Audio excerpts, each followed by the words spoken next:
In this tutorial, look at ways of analyzing the relationships between two data sets in ArcGIS. In this case, we're interested in understanding the relationship between the percentage of Hispanics in a community and the owner occupancy rate of the same community. I have here a shapefile of Massachusetts census tracts acquired from the census, and I've joined ACS demographic data for the percentage of Hispanics and owner occupancy rates. So far, we've looked at the distributions of the two data sets.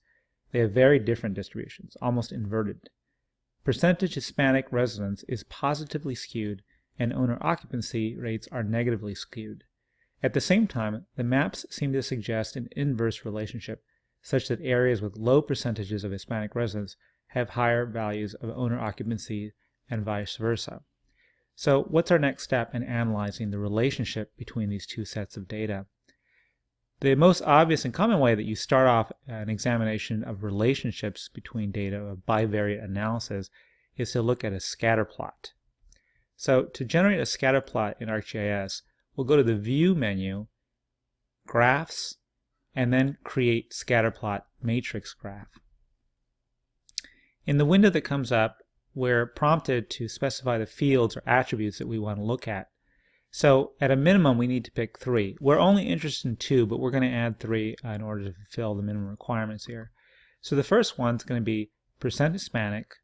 The second one will be percent owner occupancy rate, and then we'll throw in population totals, so showing areas, just total numbers of people. Then we click Apply, and what's generated is a scatter plot matrix. Scatter plot in general simply plots out the two variables of interest along each axis. So if I click on the percent owner and percent Hispanic, the topmost graph on the left, this is the one that's highlighted in the upper graph. What we're seeing is that along the x-axis we have the percentage Hispanic by census tract, and along the y-axis we have the percentage owner by census tract. So when the two are plotted together, we can look at the relationship between these two variables. We also have pop total, and in fact we can kind of cycle through the different graphs and highlight them. In any case, we're going to stick with this one, and we'll click Next and then Finish, and then the window that's generated here will show us, still allow us to move between the different graphs. But what's interesting here is that we can examine the relationship between the two variables. So when we look at a relationship in a statistical sense, there's only really 3 possibilities. There's a positive, a negative, and no relationship. A positive relationship would be one in which when one value in one variable goes up, the other one goes up. And a negative relationship is a situation in which when one value goes up, the other one goes down. And no relationship means that you can't predict one or the other from knowing the value of any particular variable. In the case of percentage Hispanic and owner occupancy rates, what we see is suggestive of a negative relationship in the sense that the values seem to kind of tip to the right or downward. In a positive relationship, what we'd expect would be for points to kind of line up along a 45-degree angle from the origin of the graph kind of to the upper right corner, where a negative relationship goes from the upper left corner down to the lower right. And this one seems to kind of follow that, although there's a lot of scatter here. But in general, it looks like when you get to the areas where you have high percentages of Hispanics, you're generally in the lower range of owner occupancy. So it does seem suggestive that the complication is that when you look at low percentage Hispanic, you get a large range of home owner occupancy in those census tracts. So there's a lot of noise, we'd say, in the data, or it's not, one is strictly not predictive of the other. The nice thing about using this particular scatter plot matrix tool is that just like the use of the histograms in the exploratory spatial data analysis tools, you can click on individual points and those are highlighted in the respective map. And so we can see that when we highlight certain points, we can see where those occurrences happen. So this is tied at the moment to the lower data frame is where you can see it, and the areas that have high percentages of Hispanics and relatively low owner occupancy rates, if you can look in the lower map, tend to be focused in the Springfield area, East Boston, neighborhood of Boston, and again in the Lawrence area. So that area really sticks out. But when we look at the rest of the state, in terms of most points, which have a wide range of owner occupancy rates and have low percentage Hispanic, which is spread across the state, we see no particular pattern. We see it's spread across the area. So in any case, what's valuable about the scatter plot is it does give us a lot stronger footing for arguing that there does appear to be a negative relationship between those two variables, such that it might even be possible to say that one is predictive of the other or possibly explanatory of the other. The challenge is, though, when we look at a scatter plot, which is akin to something like a correlation analysis, it's not always apparent what the direction or the nature of the relationship really is. We could say that they're inversely related, or there's an inverse relationship, but we don't know if that means that one causes the other, or whether they just happen to share some characteristic in common, some other variable that is in reality determining what's going on. Just as with the histograms, we can add the scatterplot matrix to our layout.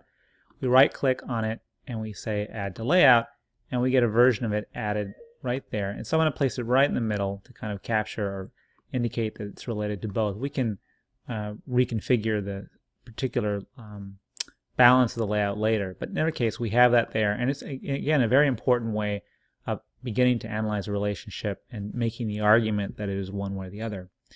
The other way that we can analyze relationships in a much more powerful way is to turn to regression. A regression analysis looks at the relationship, it looks at the relationship in such a way as to identify whether or not one variable is able to predict the other. And so what we're interested in when we do regression analysis is identifying which variable is the dependent variable and which is the independent variable. The dependent variable is essentially the thing you're trying to predict, and the independent is the thing that you believe will predict the dependent variable. The decision about what constitutes the dependent variable or the independent variable is not something, it's not a decision made lightly. It really should be based on a deeper understanding of the data that you're working with, and it's definitely not a substitute for looking at a basic correlation. In fact, there's a lot more assumptions implied in a regression analysis than, say, a simple correlation. In any case, I want to demonstrate a couple of the tools that you have access to that can analyze regression, because they are fairly powerful. We're going to look first at what's called an OLS, or ordinary least squares regression tool.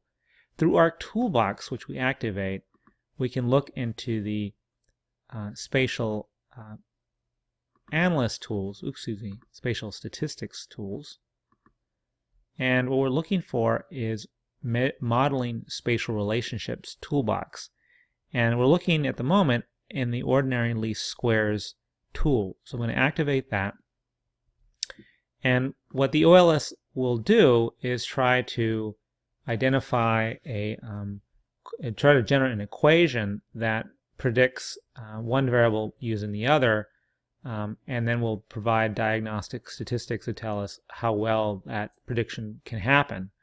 So what we'll do is we'll pick the input feature class, which contains the data that we want. Whenever you run OLS regression in Arc, you have to have at least one row that has unique IDs, and Arc uses that to keep track of the variables as it's computing. It's going to produce a new feature class when it does the analysis, so we'll call this OLS to keep track of it, make it very simple. And then the crucial part here is we're going to specify which is the dependent variable and which is the explanatory variable. So in this case, what I'm going to do is I'm going to assume that the percent owner or occupancy rate is the dependent variable. It's I'm trying to predict, and I'm trying to find out whether the percent Hispanic is predictive of that. Whether if you know the percentage of Hispanics in a community, you can predict their owner occupancy rate of the same community given a particular equation. When this tool runs, it will not only generate a new feature class with the results, but it also gives you the option to produce a report of the analysis of the regression to kind of give you clear diagnostics. You'll always get the results of the analysis in the results window, which I will show you in a second, but the output report file option is pretty nice because the report will be a little more nicely formatted. There are other options to control the way the analysis happens. We won't get into that in the moment for this tutorial. So we'll just let this analysis run and we'll see what the output looks like. You'll see that it runs in the lower right, and when it completes that analysis, a window will pop up showing you that it's been completed, and the results will automatically be added to the table of contents in a new feature class. When the process is done, you'll get the pop-up saying that that's been done. If you click on that, you'll be shown immediately a message giving you the results for that. And this results window will give you the diagnostic statistics. And this results window is always accessible under the geoprocessing menu from results. So if you missed it, if you didn't click on it before the little message disappeared, you can always go back to it this way. You can read it directly off of here, but the nice thing is we selected the optional report generator, and you'll see it shows up right here as PDF. So if you just double click on that, that file will open up and give you a sense of what you're looking at. And so this report tells us something about what the results were. So the way that we read that is that you have different columns. So essentially, when a regression is performed, an equation is generated. And what we're seeing here essentially are the components, partly the components of the equation. And the format of the equation is an equation in the form of a slope. So essentially it's y equals mx plus b. In this case, the y is the dependent variable, the thing you're trying to predict. In this case, it was the owner occupancy rate. And the intercept is a b, is where you start from along the number in terms of starting with the numbers. So essentially, and then the coefficient right here is the role of the independent variable, in this case, percent Hispanic. So essentially, the equation would look something to the effect that y equals 70.5 plus 26115 plus negative 0.942192 times the percent Hispanic of any given census tract. The negative nature of the coefficient for percent Hispanic suggests that there is in fact a negative relationship as far as the statistic determined. And what's really important about it too is that that particular coefficient appears to be statistically robust. So we can be statistically confident that in fact does have an effect on predicting or on the dependent variable. The next page gives us the other diagnostics here, and the key one that you want to look at whenever you look at a regression analysis is your R-squared, and you get two versions of it. One has been adjusted to account for other factors that will affect the quality of the prediction, but in here they're not much different, so we'll stick with this for the moment. And what that tells us is how well the model performs, how well this equation predicts the dependent variable overall. And the 0.34, it ranges from 0 to 1, either positive or, 0 to 1. And 0.34 implies that that our model, our equation, explains about 34% of the variance in the behavior of the dependent variable. So that is to say that you can explain about 34% of the behavior of owner occupancy of census tracts just by knowing the percentage of Hispanics. It's not particularly high, but it's not something to sneeze at either. It's actually fairly significant in a general sense, not in a statistical sense. The next page just repeats some of the data we looked at earlier. We see the histograms of the two data sets, and we also see a scatter plot to show us visually how those variables behave, just kind of reinforcing the importance of looking at the distribution of your data in order to begin exploring possible relationships. Lastly, here we're looking at a histogram looking at the residuals, which is to say the differences, or rather the errors and the prediction. So the equation gets generated, gets compared against the actual observed owner occupancy rates or census tract, and it looks at the difference between the predicted from the equation and the reality on the ground. And the importance of this particular graph is that what we're looking for is a situation where the residuals are essentially normally distributed. What we want is if it's not too normally distributed, too biased, too skewed, then that might indicate that there's a problem with the model, that we're using data that's either just wrong, not at all helpful, or possibly, especially if we were using more than one independent variable, that they were correlated with one another, which would affect the quality of the prediction.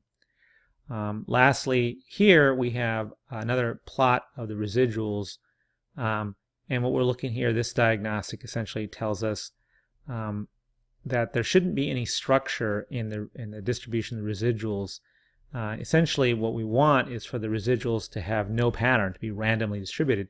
If there's a pattern, that implies that there may be some other variable that we're missing, that the model is, as they say, misspecified, meaning that we're missing some kind of important explanatory factor, because the pattern implies that something systematic is going on. And so there does appear actually to be something of a pattern in this residual. So it's not surprising that our one independent variable, the percentage Hispanic residents, it's not enough to explain all the variability in home owner occupancy, and also that the model would require some other way of explaining that variability. The nice thing about this particular approach too is that when you look at the output data, this OLS right here, let me close this window, what we're seeing here is a map generated showing the standard residuals. Again, this is the difference between predicted values based on our equation and the actual values. And so the areas in red, darker red rather, show areas where the real value is higher than the predicted, and the blue where the real value is lower than predicted. And so what we're looking for here when we look at this kind of analysis is to see essentially if there are any